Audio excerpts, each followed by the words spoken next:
Some empires begin Stellaris struggling to survive. Others begin with a protector and a choice that will define them forever.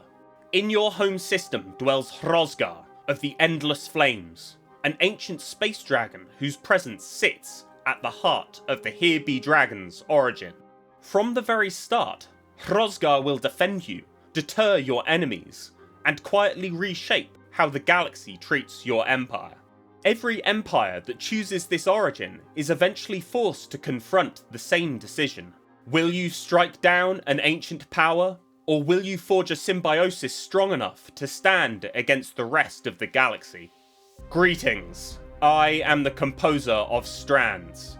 This is a Stellaris Empire Setup Field Guide, where we explore Empire setup options as systems, not just as builds. Prior to talking about Empire design, let's establish what Here Be Dragons actually gives you, principally. When the game begins, your home system contains Hrosgar of the Endless Flames, an ancient sky dragon that roams the system freely.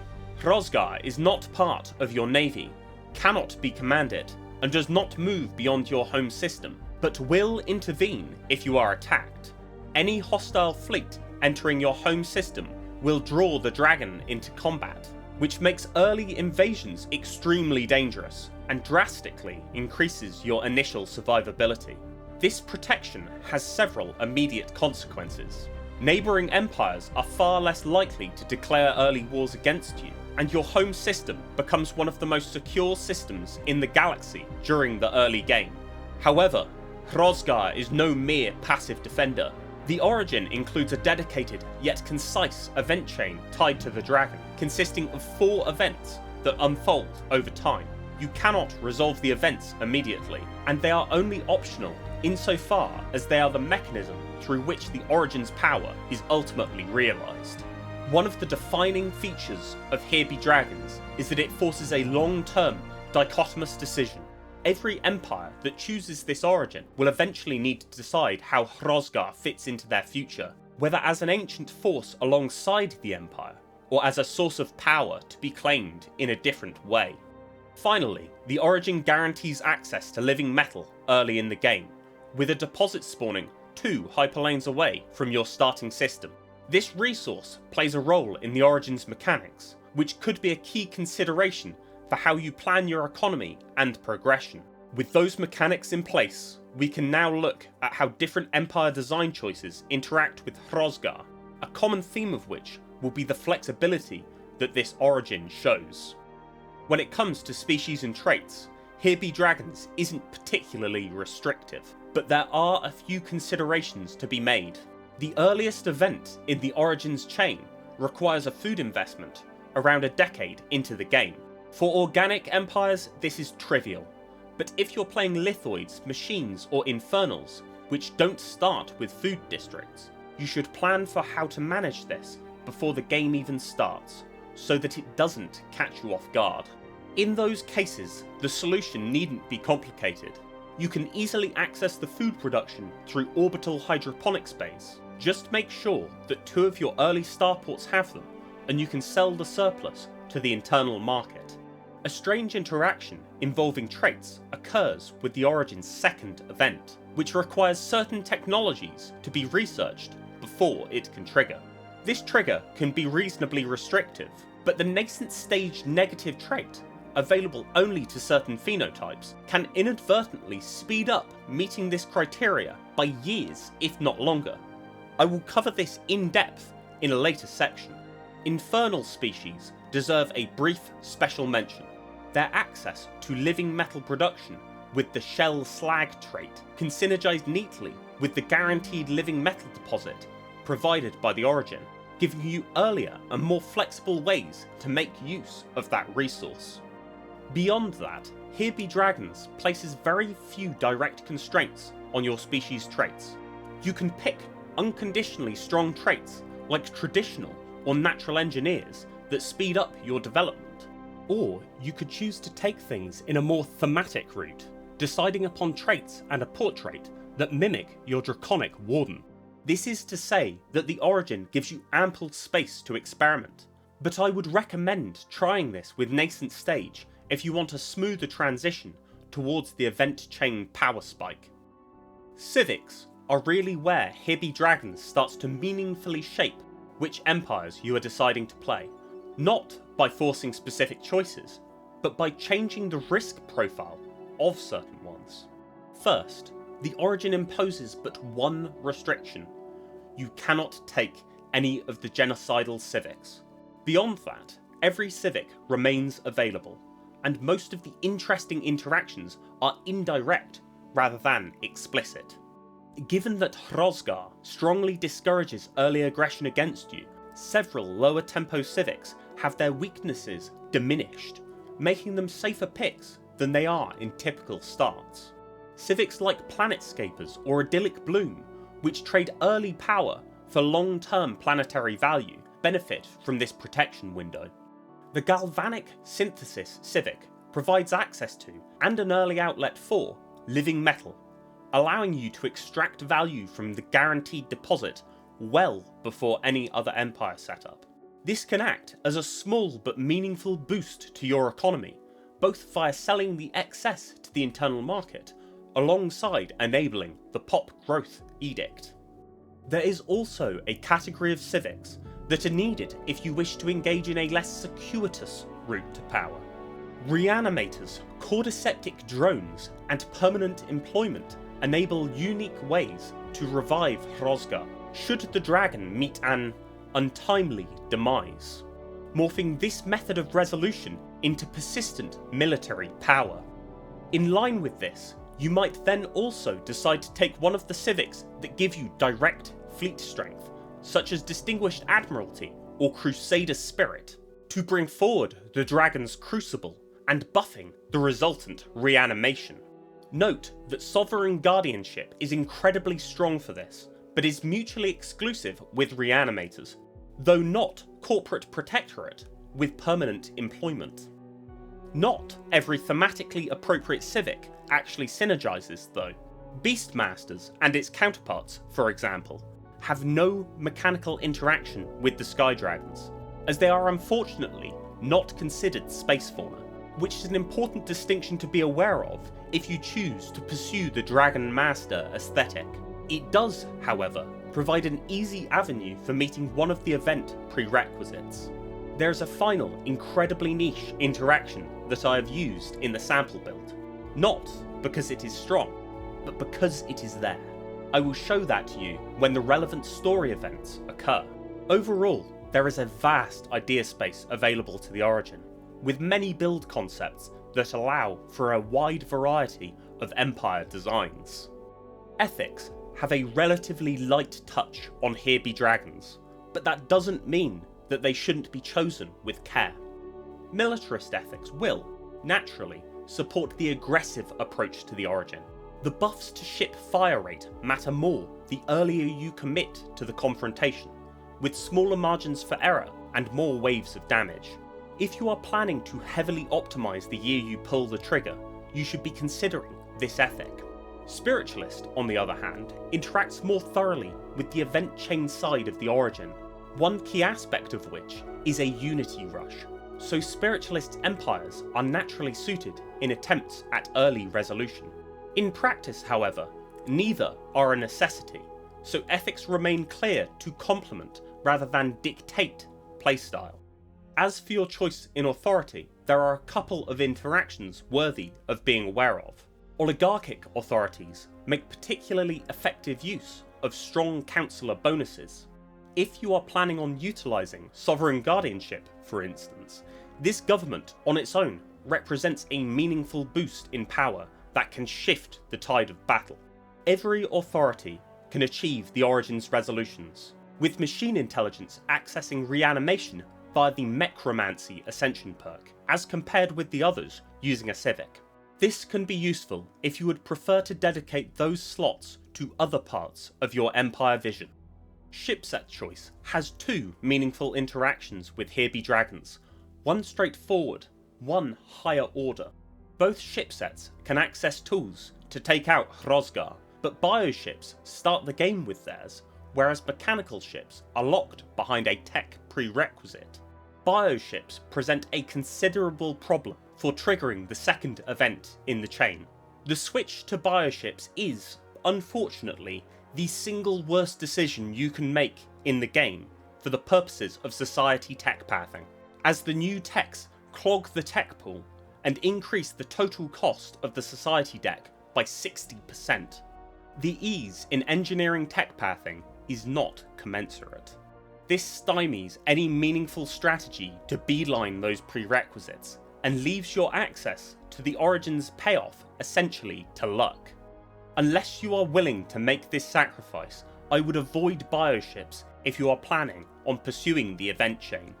Now that we've been through the options available for Empire setup, let's take a look at the ways you can interact with Hrosgar in-game. Given that the Origin is primarily defined by its narrative, I will keep this section as spoiler light as is practicable, to accommodate those who wish to experience it firsthand, whilst also describing the mechanics that drive it and the eventual payoff. Here Be Dragons consists of 4 primary events, granting its major power spike at its conclusion, with only moderate rewards through the rest. Without looking at the wiki or the game files themselves, the specific trigger of each event can seem entirely arbitrary, and therefore outside of the player's control. This obscurity has meant that the power of the Origin often isn't assessed correctly, causing players to gravitate to options whose power is more proximally understood. What might surprise most players is that finishing the chain can be achieved far earlier than they might have managed any time they tried the Origin. That is, if you understand what each stage is actually checking for. Therefore, I shall break it down as a system with specific gates: temporal, technological, diplomatic, unity, and show how playing with the prerequisites in mind can take decades off the finishing time. The first event triggers at a random interval between 9 and 12 years into the game, with the dragon requesting permission to descend onto your homeworld. This has 3 broad responses: receptive, neutral, or aggressive.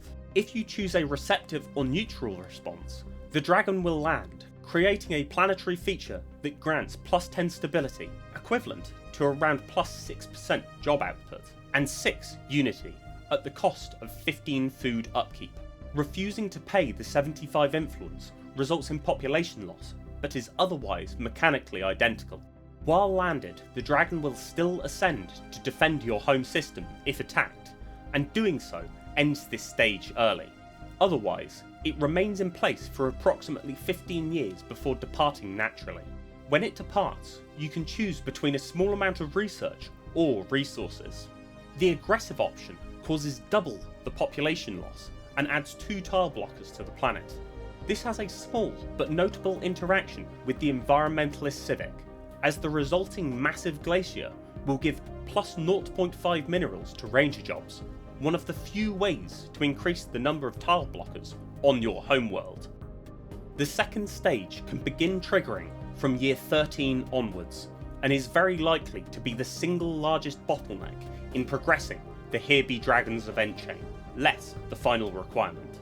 This event cannot trigger until the dragon has fully ascended from your homeworld, so if you are confident you can meet the requirements early, taking the aggressive option to keep Hrosgar from descending can meaningfully accelerate your overall timeline. The primary prerequisite, and the reason this stage is so restrictive, is the completion of 4 technologies from specific lists. 2 from society and 2 from engineering, drawn from the fixed pools shown on screen. The engineering requirement is relatively straightforward. Completing any of the tier 2 engineering technologies alongside the first armour upgrade is a consistent and predictable way to satisfy it. The society requirement is significantly more complex, largely because many of the qualifying technologies are low weight or otherwise gated behind specific prerequisites, rather than appearing naturally early in the deck. Genome mapping is the most accessible option for the first society technology. Securing a second, however, often requires deliberate setup. Alien pets, or starting with the nascent stage trait, enables xenology to appear. Acquiring minor artifacts allows arcane deciphering as a possible alternative. Starting as Beastmasters or defeating and researching Tianki or Amoeba unlocks regenerative hull tissue, which counts for both society and engineering. Progressing into the Biomorphosis Ascension path provides an agenda that grants earlier access to gene tailoring.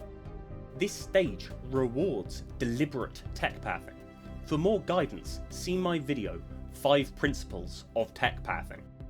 Once at least 12 years have passed and all 4 prerequisites are met, unlocking any new technology will immediately trigger this event. At this point, you again choose between a passive and an aggressive approach. The passive option grants a small amount of research, while the aggressive option carries a chance to unlock the next armour technology. The aggressive approach is dangerous, with a high likelihood of scientist death, so the hiring of a disposable scientist is, somewhat brutally, the optimal choice. Failure allows you to compound the synergy with Environmentalist by adding an additional massive glacier blocker to further increase Ranger output. After finishing the second event, completion of any technology will trigger the third event, provided one of its other prerequisites are met. Those prerequisites are either of having established communications with 70% of the regular empires in the game, or reaching First Contact Mastery, which is achieved by earning 12 points from First Contact missions. Regular empires grant 2 points, while all others grant 1. First Contact Mastery is relatively straightforward to achieve within the boundaries of the first 2 events, provided that you explore with relative alacrity. This event advances the narrative and does not grant any major rewards. Primarily, it acts as the second to last block to the final event. To unlock that final event, one of 2 thresholds must be met. Complete any species ascension tradition and have selected a 4th ascension perk, or, without species ascension, your 6th ascension perk. If you complete event 3 first, the final event will trigger immediately when you take the ascension perk. Should you already meet the ascension requirement when the 3rd event finishes, the final event will trigger after a 6-year and 8-month delay. If you can effectively manage the first major bottleneck well, that being the 4 technologies for event 2, this effectively turns the Origin into a unity rush. This final event is the primary payoff of the Origin.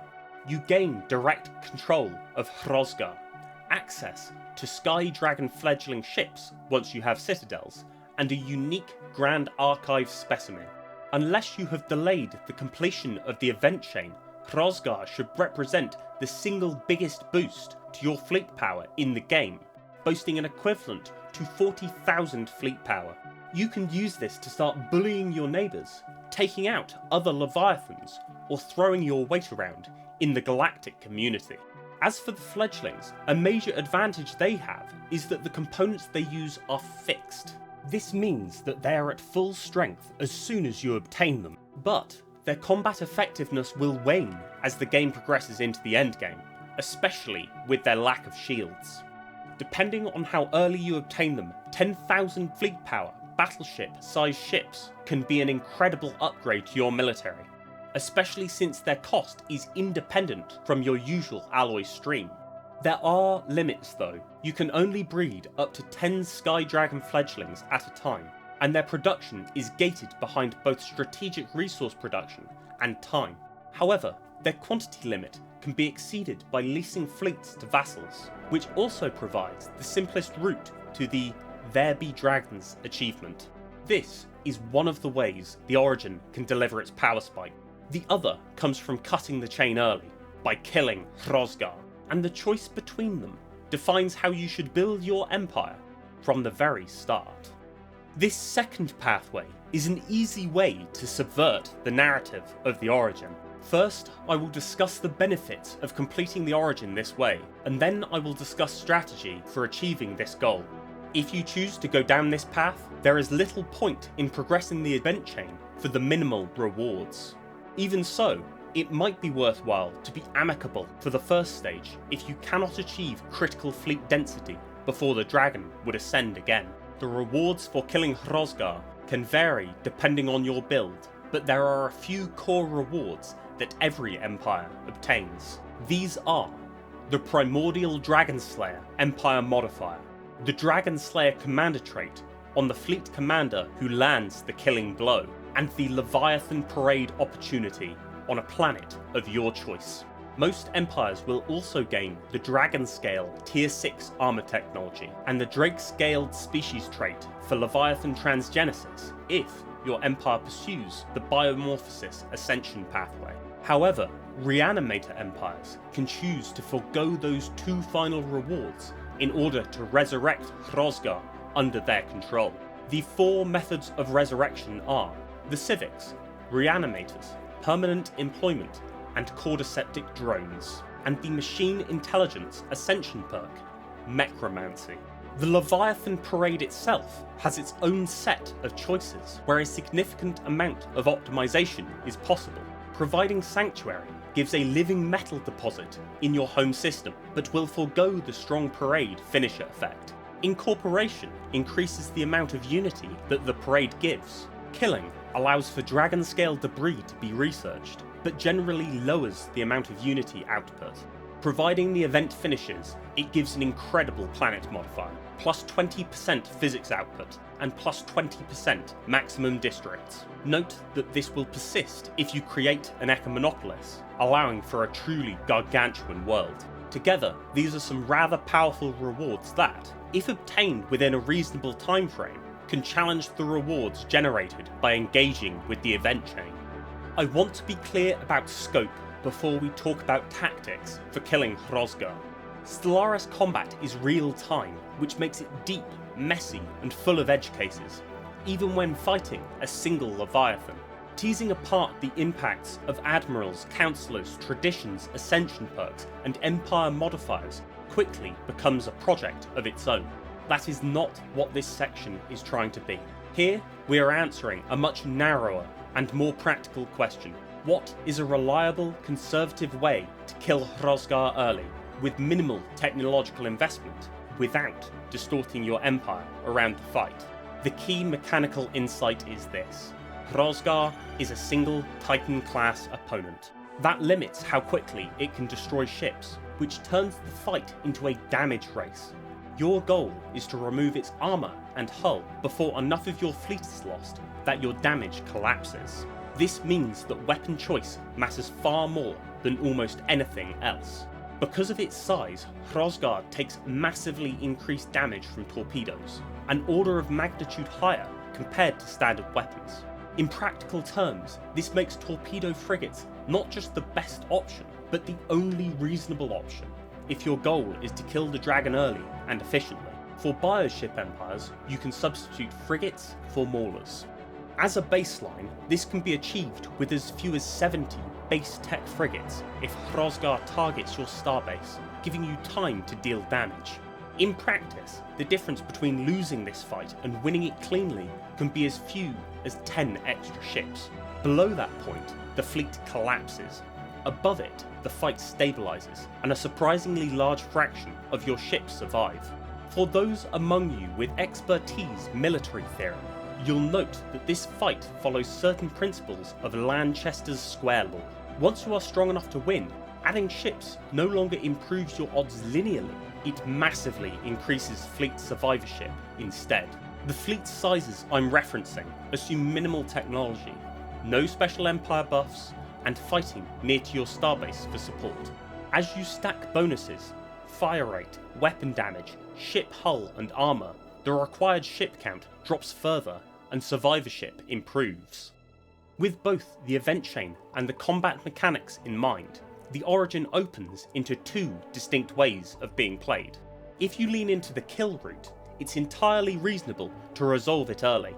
With deliberate planning, a dedicated torpedo fleet, and support from your starbase, the Dragon can be killed safely with around 100 frigates as early as the 2220s.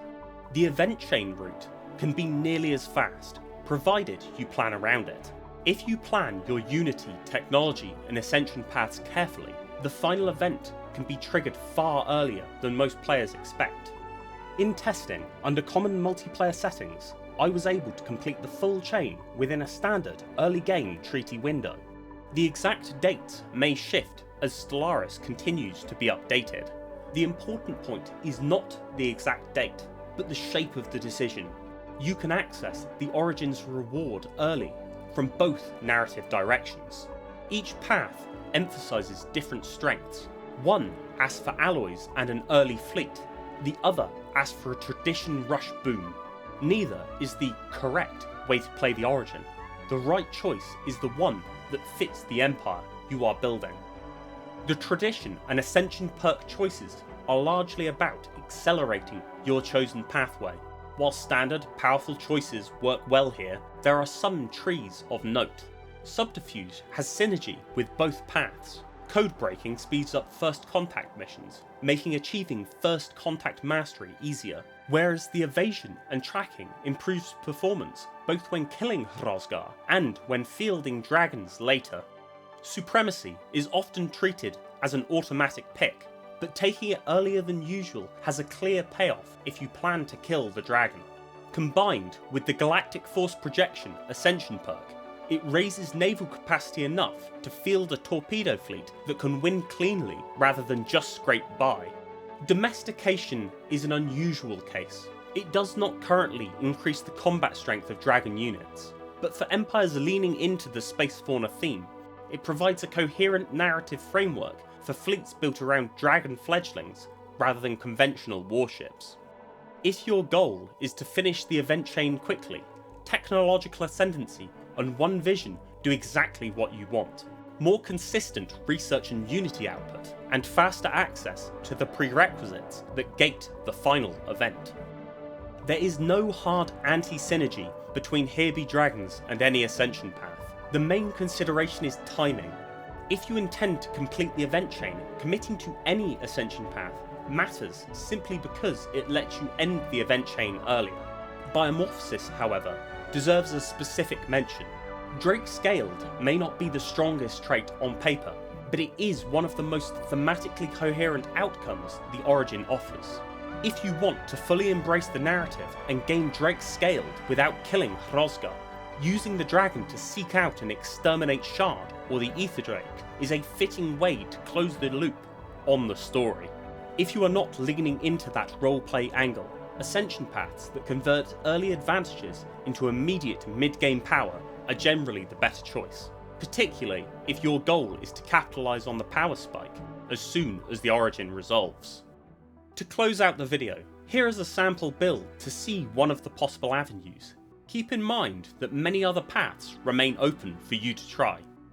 My species are the most draconic looking reptiles. I strongly considered Infernal, but decided that I wanted to go with the nascent stage strategy, alongside Aquatic to allow for the Hydrocentric Ascension perk. For Civics, I went with Environmentalist and Imperial Cult. For this run, I wanted to lean into the idea that Hrosgar is not merely tolerated, but revered, a force of destruction elevated into doctrine. That carries through into the ethics, Fanatic, Spiritualist and Authoritarian. This supports a strong unity economy and sets up a clean transition into the Divine Sovereign event later on, which leads me naturally to my Ascension path, Psionic. This empire forms a covenant with me, the composer of strands, perfect for an environmentalist build. I let the dragon consecrate our homeworld with its icy breath, then use the Hydrocentric Ascension perk to expand the size of our homeworld, turning it into an ecological paradise. Upon breaching the Shroud, I let shrouded blockers creep across my empire and began pushing through environmental regulations in the galactic community. Eventually, I joined forces with the Sky Dragon, and together we laid waste to all those in our path. Should you wish to look at this build more, or import it into your own games, you can find it in the video description. Far too often, Here Be Dragons is dismissed as purely narrative, played only for story. That's a mistake. I hope that through breaking down how it works and what works through it, you better understand how you can utilise its power for a real game plan. One path focuses on your internal development, the other on building a fleet for conquest. both give you some measure of protection from early aggression. If you plan around this, the early mid-game power spike that the Origin gives is not inconsiderable. You can turn Here Be Dragons into a powerhouse, not just a story.